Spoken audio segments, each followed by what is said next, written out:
Sarapalha, enredo. Sarapalha se passa no interior de Minas. É ali, na beira do Pará, em um pequeno povoado que teve sua história degradada pela epidemia de malária. Enquanto a season avança pelo povoado, muitas pessoas se vão, e as que não vão, morrem. O povoado foi abandonado, deixaram casas, sobradinhos, capela, vendinhas. Ficam um pouco afastados do povoado, em uma fazenda abandonada, 3 pessoas, primo Argemiro, primo Ribeiro e uma preta cozinheira.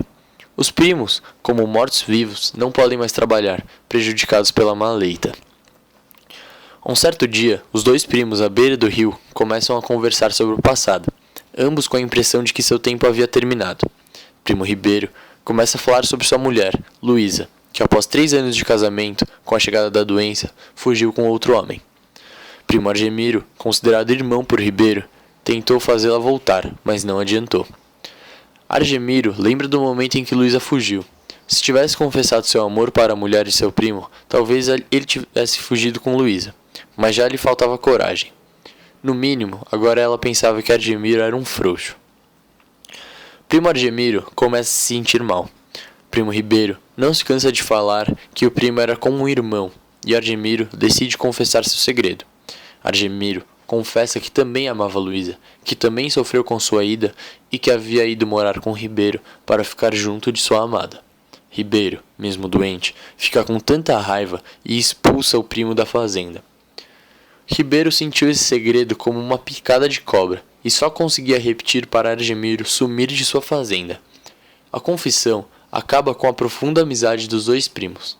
Argemiro, sem o perdão, cria forças para sair da fazenda. O fim daqueles 2 homens estava próximo, e chegaria quando estivessem com a exclusiva companhia da maleita. Enredo São Marcos. O conto São Marcos, presente no livro Sagarana de João Guimarães Rosa, apresenta a história do narrador protagonista Izé, morador de Calango Frito, que cultivava uma série de superstições, mas não acreditava em feitiçaria. A cozinheira, para provar a Izé a existência do sobrenatural, contava-lhe sobre uma vez que uma lavadeira, que começara a gritar de horror, sem motivo algum, e não parava. Não reconheceram nenhum sinal de doença. Mesmo assim, tentaram vários remédios, que nada adiantaram. Descobriu-se depois que os ataques à lavadeira se deram por meio de uma feitiçaria de uma cesárea velha. Uma vez que fizeram parar com a bruxaria, os gritos de dor da lavadeira também cessaram. Aos domingos, Izé gostava de perambular pelos matos das 3 águas, e o seu caminho passava justamente em frente à humilde casa do negro João Mangalô, de quem zombava por costume. Ao passar pela casinha, Izé o provocou, dizendo que todo negro era cachaceiro, vagabundo e feiticeiro. Ao seguir seu caminho, Izé encontra Aurício Manquitola, que acabara de sair da missa, e por brincadeira, ele começa a recitar a reza de São Marcos, a reza proibida. Aurício o interrompe e afirma que a reza é um perigo, contando-lhe a história de Tião Tranjão, que depois de aprender tal reza, se tornou indomável, escapando até da prisão. Ao se separar de Aurício e se aventurar no mato, Izé passa a contemplar a beleza da natureza, até que, de repente, tudo se escurece. Izé estava cego. Para piorar a situação, ele estava sozinho e perdido no meio do mato, sem possibilidade de receber ajuda e sem ter como sair de lá. Esperou um longo tempo pensando no que fazer, e então percebeu que ele teria de aguçar os demais sentidos para que pudesse encontrar uma saída. Izé valeu-se do tato, do olfato e da audição por entre as árvores para que pudesse sair. Somado a isso, ele também começou a recitar a reza de São Marcos. Após sair do mato, Izé percebe que chegou à casa de Mangalô e descobre a causa de sua cegueira, feitiço do negro velho. O protagonista, então, confronta o bruxo, quando de repente recupera sua visão. Depois de uma maior insistência, violenta até, Mangalô admite ter feito um boneco, no qual amarrou uma tira de pano preto para que o narrador ficasse uns tempos sem enxergar, mas que nunca quis lhe ofender ou matar. Ao final do conto, Izé dá um dinheiro ao feiticeiro e dessa forma tudo acaba em paz. Em Sarapalha, Guimarães Rosa explora a malária como causa do abandono e fuga da realidade, em que a epidemia ganha dimensões maiores que a de uma doença comum. A malária faz parte do grande campo da morte, tema recorrente nas obras do autor.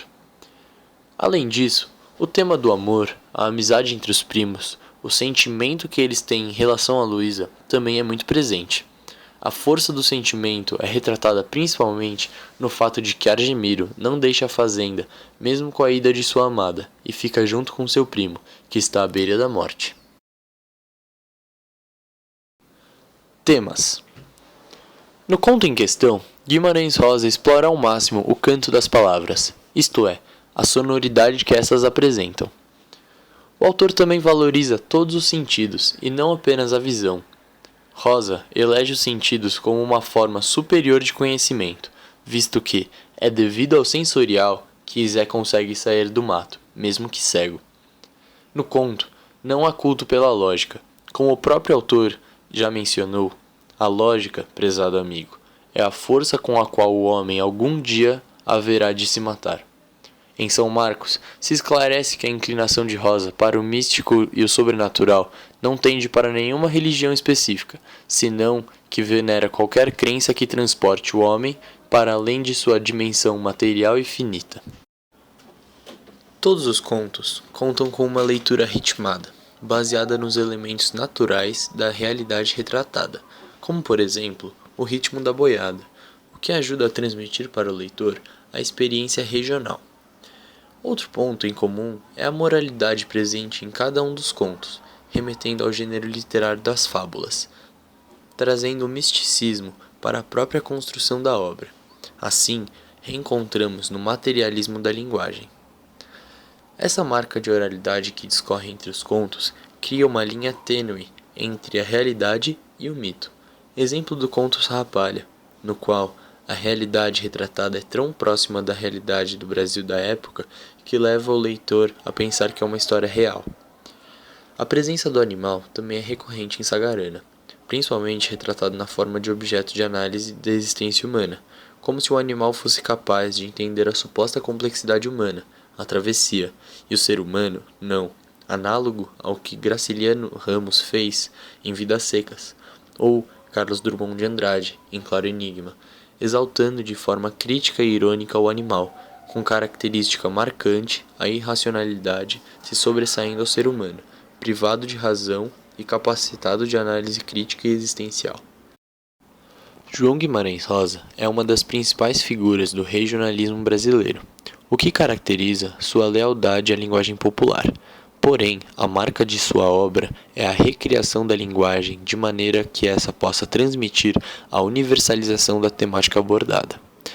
O autor abole as barreiras entre lírica e narrativa através dos recursos poéticos frequentes, tais como células rítmicas, aliterações, onomatopeias, rimas internas, elipses, cortes e deslocamentos sintáticos, vocabulário insólito, com arcaísmos e neologismos, associações raras, metáfora, anáfora, metonímias, fusão de estilo. No caso do livro Sagarana, que tem como cenário o interior de Minas Gerais, a linguagem funciona como uma espécie de ponte para transmitir a realidade de um microcosmo, o sertão, para o universo, ou seja, os recursos poéticos da obra universalizam a temática abordada. Entender a linguagem de Guimarães Rosa é crucial para entender a moralidade por trás dos contos, pois o livro reflete a travessia da existência humana, que por sua vez é universal. Portanto, o espectro analisado na obra não há de ser lido como absoluto e limitado, mas como aplicável a todas as esferas e situações humanas. João Guimarães Rosa é uma das principais figuras do regionalismo brasileiro, o que caracteriza sua lealdade à linguagem popular. Porém, a marca de sua obra é a recriação da linguagem de maneira que possa transmitir a universalização da temática abordada. O autor abole as barreiras entre lírica e narrativa, através dos recursos poéticos frequentes, tais como células rítmicas, aliterações, onomatopeias, rimas internas, elipses, cortes e deslocamentos sintáticos, vocabulário insólito, com arcaísmos e neologismos, associações raras, metáforas, anáforas, metonímias, fusão de estilos. No caso do livro Sagarana, que tem como cenário o interior de Minas, a linguagem funciona como uma espécie de ponte para transmitir a realidade de um microcosmo, o sertão, para o universo, ou seja, os recursos poéticos da obra universalizam a temática abordada. Entender a linguagem de Guimarães é crucial para entender a moralidade por trás dos contos, pois o livro reflete a travessia da existência humana, que por sua vez é universal, portanto o espectro analisado na obra não há de ser lido como absoluto, ilimitado, mas como aplicável a todas as esferas e situações humanas. Todos os contos contam com uma leitura ritmada, baseada nos elementos naturais da realidade retratada, como por exemplo o ritmo da boiada, o que ajuda a transmitir para o leitor a experiência regional. Outro ponto em comum é a moralidade presente em cada um dos contos, remetendo ao gênero literário das fábulas, trazendo misticismo para a própria construção da obra. Assim, reencontramos no materialismo da linguagem. Essa marca de oralidade que discorre entre os contos cria uma linha tênue entre a realidade e o mito. Exemplo do conto Sarapalha, no qual a realidade retratada é tão próxima à do Brasil da época que leva o leitor a pensar que é uma história real. A presença do animal também é recorrente em Sagarana, principalmente retratado na forma de objeto de análise da existência humana, como se o animal fosse capaz de entender a suposta complexidade humana, a travessia, e o ser humano não. Análogo ao que Graciliano Ramos faz em Vidas Secas ou Carlos Drummond de Andrade em Claro Enigma, exaltando de forma crítica e irônica o animal, com característica marcante a irracionalidade se sobressaindo ao ser humano, privado de razão e capacitado de análise crítica e existencial. Já no conto Sarapalha, o maniqueísmo se encontra de forma mais dissimulada. Os personagens Argemiro e Ribeiro sofrem de malária e de amor, apresentando assim as consequências do mal. Quando Ribeiro, tomado por bondade, começa a elogiar Argemiro e a falar sobre como amava Luísa, e então seu primo começa a falar como queria ter ido atrás dela e do homem com quem ela fugiu, e matado os dois. Força do mal. Por estar com peso na consciência pela declaração de Ribeiro, Argemiro se declara para seu primo, dizendo ter se mudado para lá apenas por causa do amor platônico que sentia por Luísa. Motivações do mal. A bondade de Ribeiro se vai e se transforma em raiva, reação do bem contra o mal, e este expulsa Argemiro da fazenda, que acaba morrendo sozinho e largado, resultado ruim para aquele levado pela força do mal. O maniqueísmo está muito presente nas obras de João Guimarães Rosa, e este se mostra pela clara demarcação entre as forças do bem, relacionadas à luz, e as forças do mal, relacionadas com as trevas. Essas são consideradas como immiscíveis. Outro ponto importante é que o maniqueísmo comumente se liga ao cristianismo, apresentado como o bem, e contra qualquer outra crença, que seria o mal. No conto São Marcos, o maniqueísmo está claramente apresentado quando, após proferir o mal insultando João Mangalô, Izé tem sua vista escurecida, e após rezar a poderosa reza de São Marcos, ele vai até a casa de Mangalô. Após brigarem, Izé se cura da cegueira, e então o negro, temendo por sua vida, admite ter causado a cegueira de Izé usando feitiçaria. Ambos fazem as pazes e Izé dá dinheiro a João como forma de amizade e para prevenir futuros conflitos.